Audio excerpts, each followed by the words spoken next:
ચાલો મિત્રો, નમસ્કાર. શિવમ જીકે માસ્ટર યુટ્યુબ ચેનલમાં સ્વાગત છે તમામ વિદ્યાર્થી મિત્રોનું. આજે આપણે મિત્રો જોઈશું કે અંદાજિત તમારી લેખિત પરીક્ષા 2026 વાળી લેખિત પરીક્ષા ક્યારે આવી શકે, કે જે અત્યારે તમે હાલમાં શારીરિક કસોટી દઈ રહ્યા છો, શારીરિક પરીક્ષા દઈ રહ્યા છો. હવે જે વિદ્યાર્થી છે એ શારીરિક પરીક્ષાની અંદર પાસ થઈ જાય, એને લેખિતની અંદર સ્વૈચ્છિક છે કે ધ્યાન આપવું પડશે. તો જો કંઈક તમને લેખિત પરીક્ષાનો અંદાજ હશે તો તમે શારીરિક માંથી લેખિત પરીક્ષા જે છે એની અંદર જઈ શકશો. એટલે શારીરિક પરીક્ષા પાસ કર્યા પછી લેખિત જે છે એની તૈયારી તમે કરી શકશો. તો ચાલો વિગતે જોઈએ આપણે કે ક્યારે તમારી લેખિત પરીક્ષા આવી શકે. એના પહેલા એક દાખલા તરીકે, ઉદાહરણ તરીકે જોઈએ તો અહીંયા વર્ષ આપેલું છે, અહીંયા શારીરિક કસોટી અને લેખિત પરીક્ષા ક્યારે આવી હતી. પ્રથમ 2022 વાળી જે ભરતી હતી, બરાબર, 2022 વાળી જે ભરતી છે જાન્યુઆરી ફેબ્રુઆરી માર્ચ ની અંદર, માસ, બરાબર, જાન્યુઆરી ફેબ્રુઆરી માસ એની અંદર કઈક શારીરિક કસોટી હતી જે 2022 ની ભરતીની. આના પરથી આપણે અંદાજ લગાવવાનો છે. તો એની પરીક્ષા ભાઈ પીએસઆઈ ની ક્યારે આવી હતી, તો કે ભાઈ ત્રીજા મહિનાની અંદર આવી હતી, 6/3/2022. આ એની પ્રિલિમ. અને મેન્સ છે ઈ એના પછી 3 મહિના પછી આવેલી, કે 12/6/2022 એની મેન્સ આવેલી. લેખિત પરીક્ષા કોન્સ્ટેબલ છે એની 10/4/2022. જો કેટલો સમય અહીંયા મળ્યો, ફેબ્રુઆરી ની અંદર ગ્રાઉન્ડ પૂરું થયું, પછી માર્ચ અને એપ્રિલ ની અંદર તમારી લેખિત પરીક્ષા લઈ લીધી. એટલે માત્ર અહીંયા એમ કહેવાય બે મહિના જેટલો સમય હતો, પરાણે 2 મહિના આસપાસ જેવો 2022 ની અંદર સમય આપ્યો હતો, વધારે સમય હતો નહીં. એના પછી તમે જુઓ 2025 વાળી, હમણાં જ ગઈ 2024-25 વાળી, જાન્યુઆરી ફેબ્રુઆરી મહિનાની અંદર માસની અંદર તમારું ગ્રાઉન્ડ હતું. પીએસઆઈ 13/4/2025 પીએસઆઈ નું પ્રથમ જાન્યુઆરી ની અંદર પતી ગયું હતું. એટલે ફેબ્રુઆરી, માર્ચ અને એપ્રિલ ની અંદર જુઓ, પીએસઆઈ ની એપ્રિલ ની અંદર અહીંયા લઈ લીધેલી છે. મેન્સ અને પ્રિલિમ બે પરીક્ષા એક જ દિવસે હતી. તમે જાણો છો પહેલા એની કઈ હતી, તો કે પહેલા એની પ્રિલિમ હતી ને પછી મેન્સ હતી એક જ દિવસે.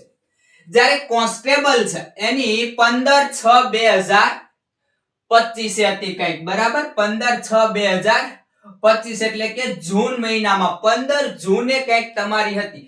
અહીંયા ફેબ્રુઆરી આખો જતો રહ્યો તો તમારે 2025 માં, પછી માર્ચ, એપ્રિલ, મે અને જૂન, એટલે અહીંયા કઈક તમને 3 થી 3.5 મહિના જેવો સમય મળ્યો હતો.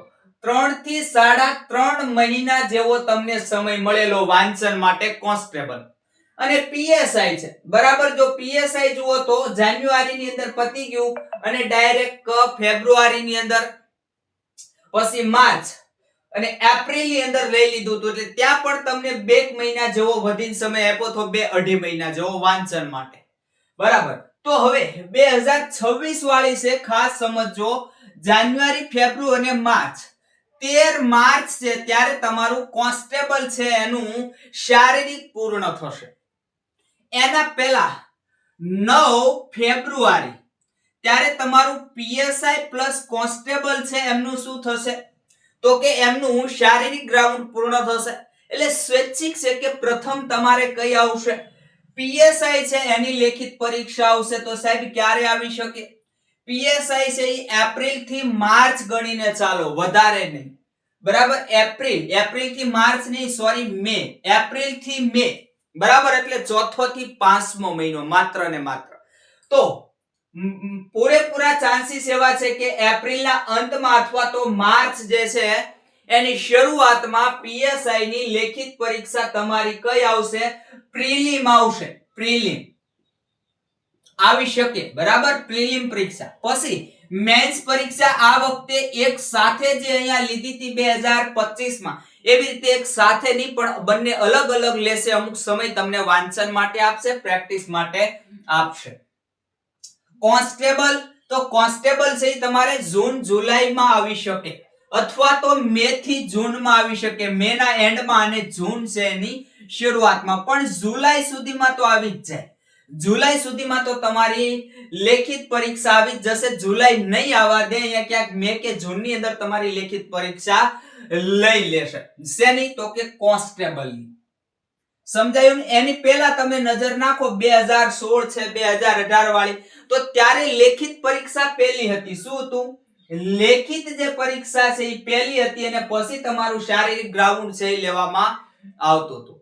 તો મિત્રો યાદ રાખજો, જે વિદ્યાર્થી છે એ પાસ થઈ ગયા છે અને હજી પાસ થઈ રહ્યા છે, કોન્ફિડન્સ છે કે હું પાસ થઈ જઈશ, તો ખાસ એક યાદ રાખો કે પીએસઆઈ વાળા છે એને એપ્રિલ થી મે ગણીને ચાલો. કયું? તો કે એપ્રિલ થી મે. કેટલો સમય તમને મળે?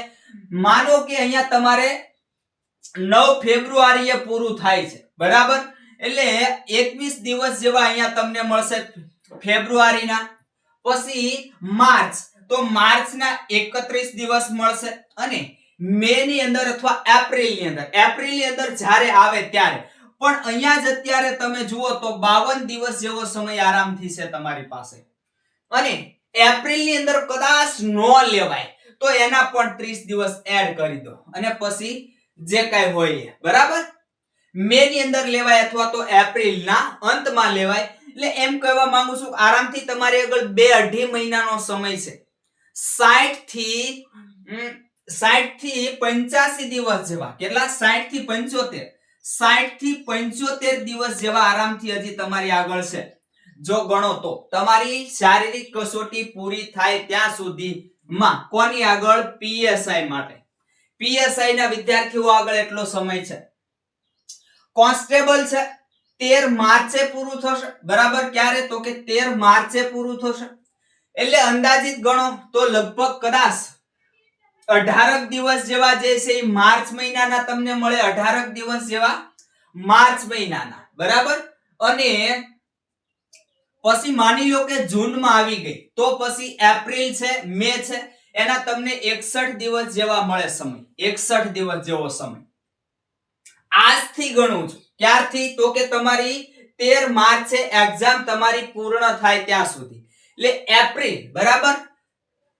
જો માર્ચમાં પૂરું થયું એટલે આ માર્ચના તમને 18 દિવસ, પછી એપ્રિલ છે એના અને મેના બંનેના ભેગા કરો એટલે કેટલા આવે? તો કે 61. અને પછી જૂન મહિનાના સ્ટાર્ટિંગમાં અથવા એન્ડ સુધીમાં તમારી લેખિત પરીક્ષા લેવાય શકે. આના કદાચ મે ની અંદર પણ હોઈ શકે, તો પણ તમારી આગળ આરામથી અહીંયા જુઓ તો કેટલો સમય છે? તો કે આરામથી અહીંયા તમારી આગળ પણ આરામથી 90 દિવસ જેવો સમય છે ભાઈ. 90, 95 કે 100 દિવસ જેવો સમય આરામથી તમારી આગળ છે. એટલે 3 મહિના જેવો અથવા તો 3.5 મહિના જેવો સમય તમારે સ્પેશિયલ કોન્સ્ટેબલ છે એમને આ શારીરિક ગ્રાઉન્ડ પત્યા પછી જે છે એ મળી શકે. અત્યારથી જો તમે કોન્ફિડન્સમાં જ છો અને તૈયારી શરૂ કરી દો છો તો પછી તમારે હજી તો એમ કહેવાય કે 30 દિવસ અને બીજા 5 દિવસ ગણો એટલે 35 દિવસ જેવો સમય અહીંયા પણ તમને હજી મળી રહે. હજી ઘણો બધો સમય છે. માનો કે હજી ફેબ્રુઆરી છે એની આજે 3 તારીખ થઈ, બરાબર? એટલે 25 દિવસ ફેબ્રુઆરીના તમને મળે. પછી માર્ચ 31 દિવસ માર્ચના મળે. એપ્રિલ અને મે. જુઓ કેટલો બધો સમય છે. આજથી તૈયારી કરો તો તમારી આગળ 4 થી 5 મહિનાનો સમય છે માત્ર ને માત્ર કોન્સ્ટેબલ વાળાએ. અને પીએસઆઈ વાળા આગળ કેટલા છે? તો કે આરામથી હજી 90 દિવસ જેવું. આજથી તૈયારી શરૂ કરી દો. 90 દિવસ જેવો સમય તમારી પાસે આરામથી છે.